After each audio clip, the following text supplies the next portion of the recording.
Wednesday the 31st of July 2013 down in Eastbourne. About to undertake a probably 15 or 16 mile walk, which I shall create myself via Exceat, whatever you want to call it. It's a bit of a grey old day today with some sea mist knocking around, but at least I've avoided the rain. And while I'm in here at Eastbourne station, I've just noticed this unusual sight, class 37, with this strange looking observation carriage in front of it.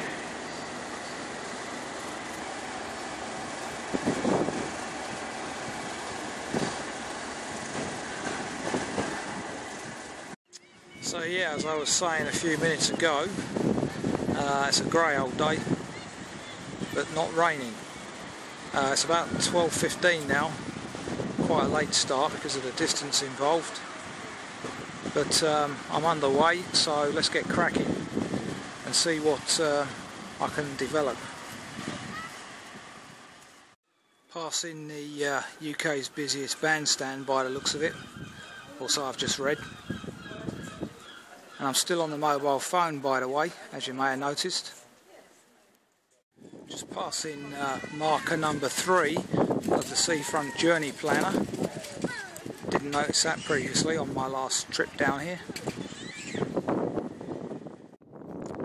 Approaching the Martello Tower, also known as the Wish Tower. So as you can see there ahead of us, Beachy Head, there's a very low lying cloud actually covering it at the moment. So that'll be interesting. Almost August and I'm completely in mist. Not unheard of, I suppose, on the coast. This is effectively peak season as well, and away from the town centre it's actually quite quiet. Pleasant walking along the raised promenade walk, sheltered now from the sea breeze. Tide's well out at the moment. Looking back down along the groins, which clearly shows the tide being out. Views ahead.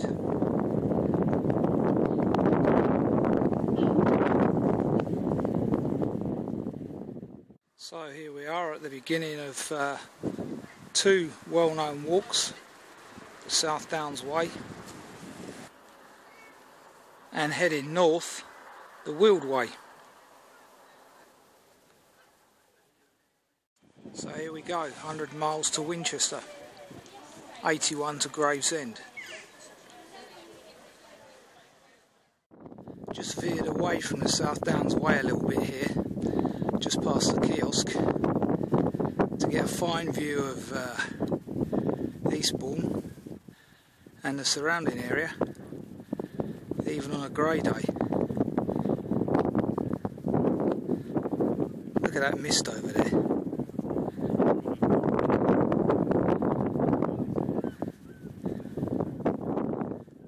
So by following this cliff top path, as opposed to the South Downs Way, which is up on the ridge there, you get a different perspective. Probably come back that way anyway later, as I'm doing a circular. Lovely meadow on my right, full of flowers. Hope you can pick them up. Lots of purples and yellows. Approaching Beachy Head there in the mist, still shrouded. What a lovely position this is. The field that I'm walking through is absolutely chocker with butterflies. Obviously not having the handy cam I can't zoom in, but there's a lovely little blue one, a marbled white one, just loads of butterflies, even on a damp day like today when I thought their wings got stuck together. But there you go, wonderful scenery. Looking back at Eastbourne, And the sun was shining on it a moment ago, and the surrounding scenery mist covered. Typical balmy seaside day really.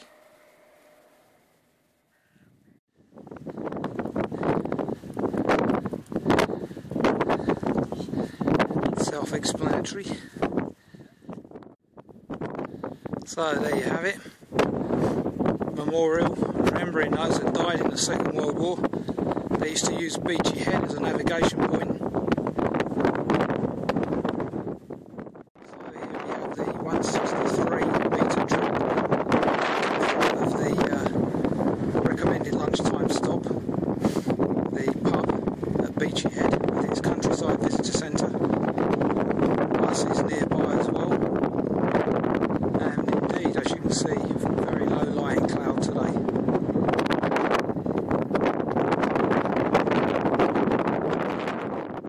It's 1:30, so 1¼ hours walking so far, and I shall find somewhere to have my lunch now. If it's vacant, probably that old gun battery. No, the gun battery is presently occupied by a party of scouts, so I won't be stopping there. Just a reminder of how powerful Mother Nature is. Another C-list celebrity went off the cliff edge the other day. Only last week I think. Can't remember who it was. Some chef I think it was. Been on the TV anyway. And that's the drop if you fancy your chances.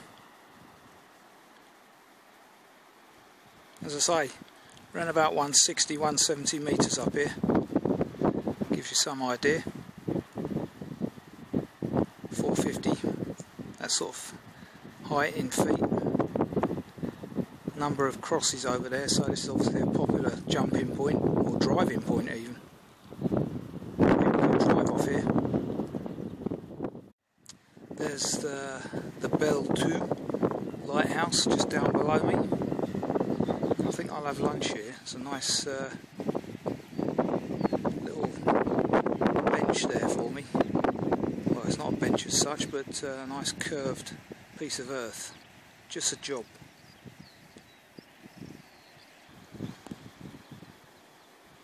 So, further examples here of the attractiveness of this. Also reminds me of Graham Greene, this chalky. See where the chalk bed disappears into the sea. Distinct colour difference. Excuse that text sound. So it's about 2:30 now. Lunch has been had. Back on the road. Now going down the second of the Seven Sisters. As you can see in the distance there. Second of this afternoon's lighthouses. And the sun has burnt off the mist pretty much now, so we can see inland now as well. Lovely. And as you can see in the very far distance, Cuckmere Haven, where we were a couple of weeks ago on the Glynde Seaford Walk.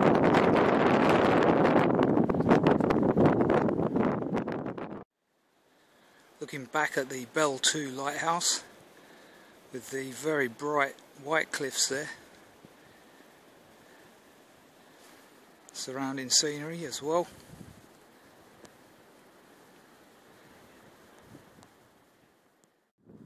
Information panel here about Belle 2,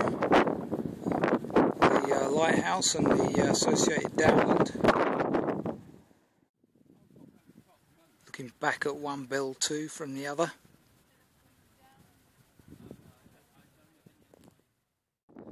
Leaving the second Belle 2 behind me. And the view ahead. Just walked through this section of gorse, completely devoid of birds and bird song. unlike last time I did it. Must have all migrated again. Approaching Birling Gap.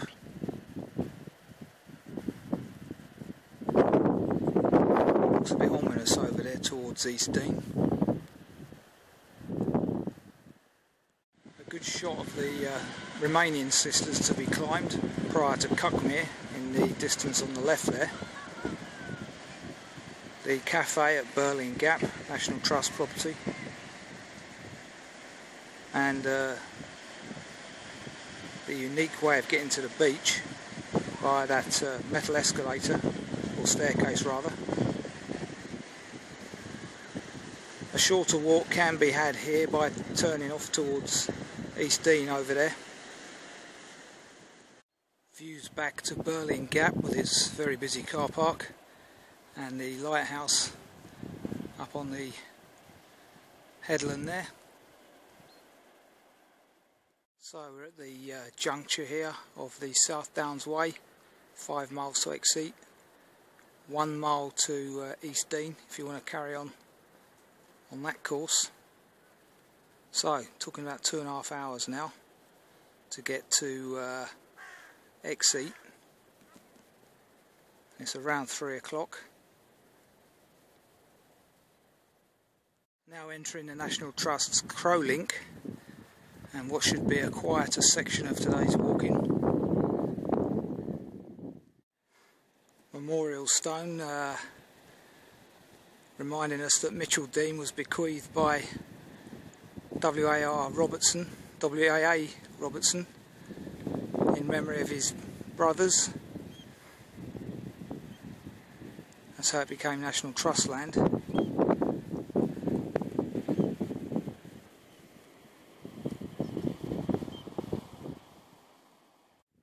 So as I get attacked by hornets, here we are at the Sarsen Stone, erected by the Society of Sussex Downsmen, which is interesting.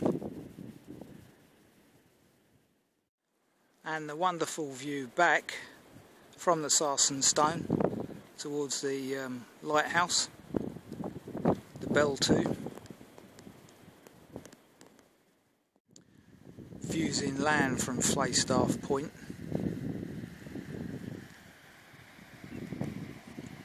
And ahead towards Cuckmere.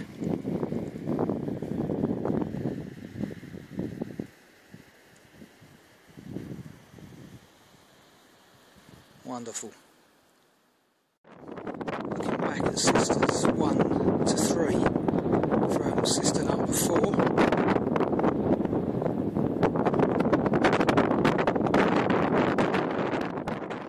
Now entering the Seven Sisters Country Park. Views back from sister number 5.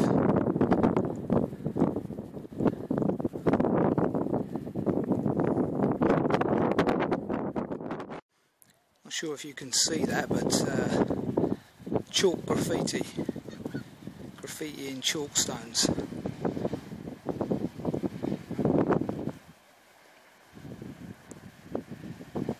It's as close as I can get it.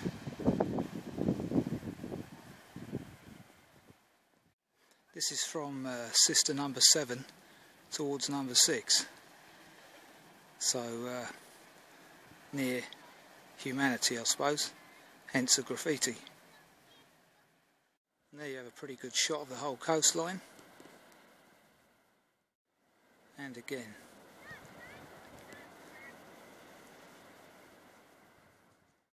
The views over Cuckmere Haven and towards Exceat and beyond at the back there, even as far as the North Downs in a very far distance. Looking across Cuckmere Haven, and the tide is actually just turning, coming in, but it would have been possible to walk across there today by the looks of it. Never managed that.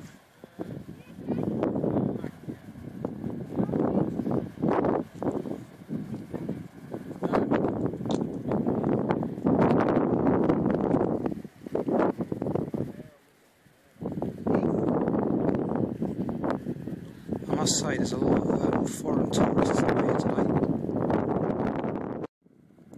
Further views across Cuckmere as we descend down the South Downs Way. Seaford over there in the distance.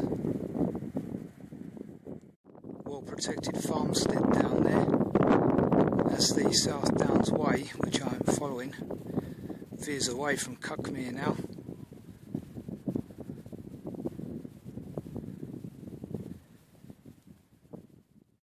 I haven't done this little section of the South Downs Way into Exceat previously, so it gives me some new vistas.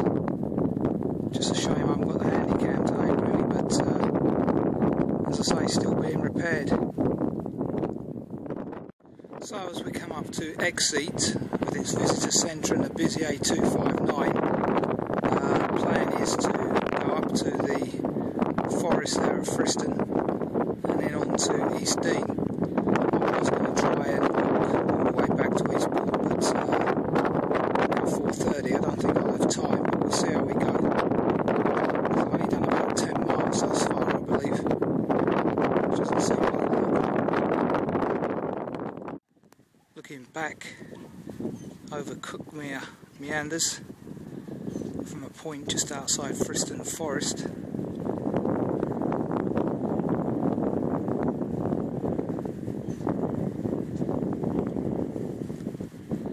So I've walked just 10 miles so far, 4:30, so about 4 hours 15.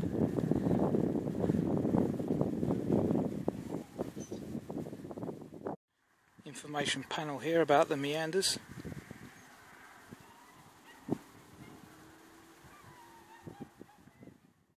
Walking down the steps into Westdean village. Different kind of scenery now, which is why I wanted to do this big circular, get some variety.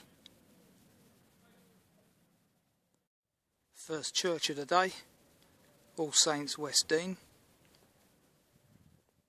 So here we are at the divergence of the ways. Left goes to Jevington, right goes to Friston. I was originally going to do the Jevington route, but I haven't got time. It's 5 o'clock now and my battery's getting flat again. So not my battery, but the camera phone. So I need to press on. Some very pleasant forest walking now through Friston Forest. Plenty of ragwort and hemlock around in here. Quite a poisonous place to be.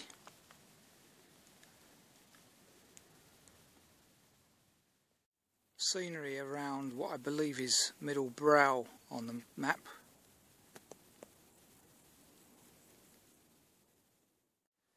As you can see now, following the Wilden walks towards Friston and Eastbourne. This last section certainly adds some variety on the fringes of Friston / Eastbourne now. Views back towards Friston Place on the map. Probably a bit dark now because my battery's low and I can't use flash. Not sure if this view's coming across because of the lack of flash, but it's a very pleasant one along the pylons. Okay, the onward journey to Crowlink is straight across next to this pond, but I'm going to terminate today and get the bus back into Eastbourne, I think, because it's 6 o'clock and I need to get back.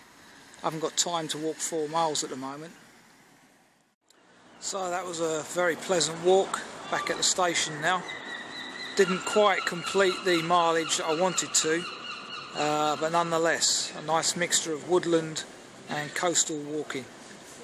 I should call that Eastbourne via Exceat circular, one of my own devised walks. Unsure of the mileage, but I'd guess around 13.